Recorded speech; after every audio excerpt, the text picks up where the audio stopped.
AP ప్రభుత్వం కూడా కీలక ఒప్పందాలు చేసుకునే దిశగా అడుగులు వేస్తోంది. ప్రముఖ పారిశ్రామికవేత్తలు దిగ్గజాలతో కూడా వరుస భేటీలు కొనసాగుతున్నాయి. గ్లోబల్ టెక్నాలజీ కంపెనీస్ కి సంబంధించిన వాళ్ళందరితో కూడా భేటీ అవుతున్నారు. బిల్ క్లింటన్ తో కూడా ప్రత్యేకంగా ఏపీ సీఎం చంద్రబాబు భేటీ అయి ఇవాళ తుది దశకు ఎంఓయూలు చేసుకునే పరిస్థితి కనిపిస్తోంది. అప్డేట్స్ మా ప్రతినిధి సత్య అందిస్తారు. సత్య,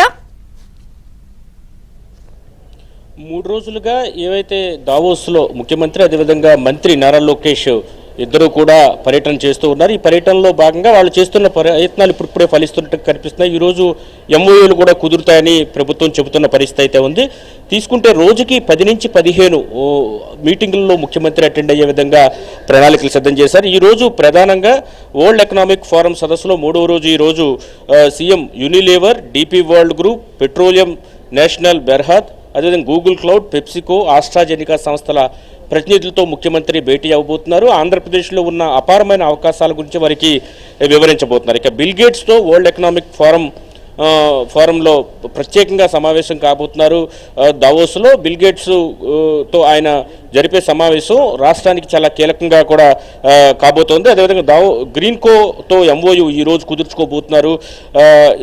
దీనికి సంబంధించి కూడా ఈరోజు కీలక పరిణామం జరగబోతోంది. అది ప్రకృతి వ్యవసాయం, human mission, collaboration, green hydrogen, పునరుత్పాదక విద్యుత్ వంటి అంశాలపైన కూడా రౌండ్ టేబుల్ సమావేశాల్లో ముఖ్యమంత్రి ప్రత్యేకంగా పాల్గొని సమావేశంలో ఆయన తన యొక్క ప్రజెంటేషన్ కూడా ఇవ్వబోతున్నారు. ఇక మంత్రి నారా లోకేష్ అయితే మాత్రం హిటాచీ ఇండియా ఎండి భరత్ కౌశల్తో భేటీ అయ్యారు. సమర్థవంతమైన పవర్ ట్రాన్స్మిషన్ కోసం రాష్ట్రంలో HVDC, high voltage direct current వంటి అధునాతన సాంకేతిక సదుపాయాలను అందుబాటులోకి తీసుకురావాలని విజ్ఞప్తి చేశారు. Vizag metro project, green energy కార్యక్రమాల్లో సాంకేతిక సహకారాన్ని అందించాలని వారికి విజ్ఞప్తి చేయడం జరిగింది. ఇప్పటికే వారు రాష్ట్రంలో 3 చోట్ల వేస్ట్ టు ఎనర్జీ ప్లాంట్లు పెట్టడానికి 2018లోనే అంగీకారం తెలిపినప్పటికీ అవి ఇంకా గ్రౌండ్ కాలేదు. ముఖ్యంగా కడప, అనంతపురం, తాడేపల్లిగూడెంలో ఈ ప్లాంట్లు పెట్టాల్సి ఉంది. వీటిని వీలున్నంత వరకు వేగంగా వీటిని పెట్టాలని చెప్పేసి కోరుతున్న పరిస్థితి ఉంది మంత్రి నారా లోకేష్ ఈరోజు జరిగిన సమావేశంలో. అదేవిధంగా ఆంధ్రప్రదేశ్లో శరవేగంగా అభివృద్ధి చెందిన విజయవాడ, విశాఖపట్నం, అదేవిధంగా తిరుపతిలో వరల్డ్ ట్రేడ్ సెంటర్లను ఏర్పాటు చేయడం, ముఖ్యంగా ఆగ్నేయాసియా, మిడిల్ ఈస్ట్ ఆసియా భారత మార్కెట్ అనుసంధానించడానికి వీలుగా ఏపీలో ట్రేడ్ హబ్బులను ఏర్పాటు చేయడంలో భాగంగా వీటిని ఏర్పాటు చేయాలని ఆయన విజ్ఞప్తి చేసిన పరిస్థితి అయితే ఉంది. దీనికి సంబంధించి WTCA నెట్వర్క్ ట్రేడ్ ఈవెంట్ల ద్వారా చిన్న తరహా పరిశ్రమలు గ్లోబల్ మార్కెట్ యాక్సెస్ అందించడానికి అవకాశం ఏర్పడుతుందని కూడా దాన్ని world trade centres association global chairman అయినటువంటి జాన్ డ్రూతో కూడా లోకేష్ భేటీ అయ్యి ఈ విషయాలను కూడా ఈరోజు చర్చించడం జరిగింది.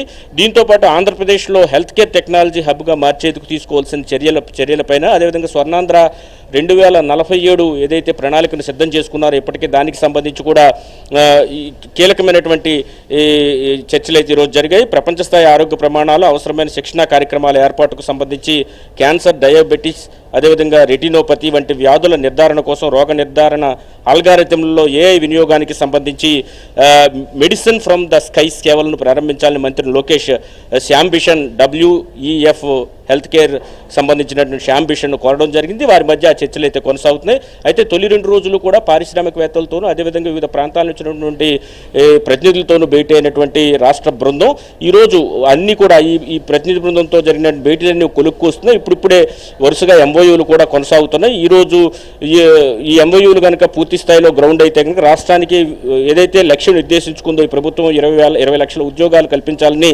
ఆ లక్ష్యాల సాధన దిశగానే ప్రస్తుతం అయితే దావోస్ పర్యటన అయితే కొనసాగుతుందని మనం భావించాల్సి ఉంటుంది. ఒకవైపు ముఖ్యమంత్రి, మరోవైపు మంత్రి లోకేష్, అదేవిధంగా మరో మంత్రి టీజీ భరత్, మొత్తం వీరు ముగ్గురు కూడా ఈ పెట్టుబడుల వేటలో అయితే కొనసాగుతున్న పరిస్థితి అయితే ఉంది. ముఖ్యంగా ఇండియా నుంచి కేవలం 4 ముఖ్యమంత్రులకు మాత్రమే అవకాశం ఉండడంతో అటు తెలంగాణ నుంచి ఇటు ఏపీ నుంచి వెళ్ళిన 2 ముఖ్యమంత్రులు కూడా పూర్తి స్థాయిలో వీళ్ళను ఎక్కువ పెట్టుబడులు రాష్ట్రానికి తీసుకొచ్చేందుకు, ఆయా రాష్ట్రాలకు తీసుకొచ్చేందుకు ప్రయత్నాలు అయితే కొనసాగిస్తున్నారు.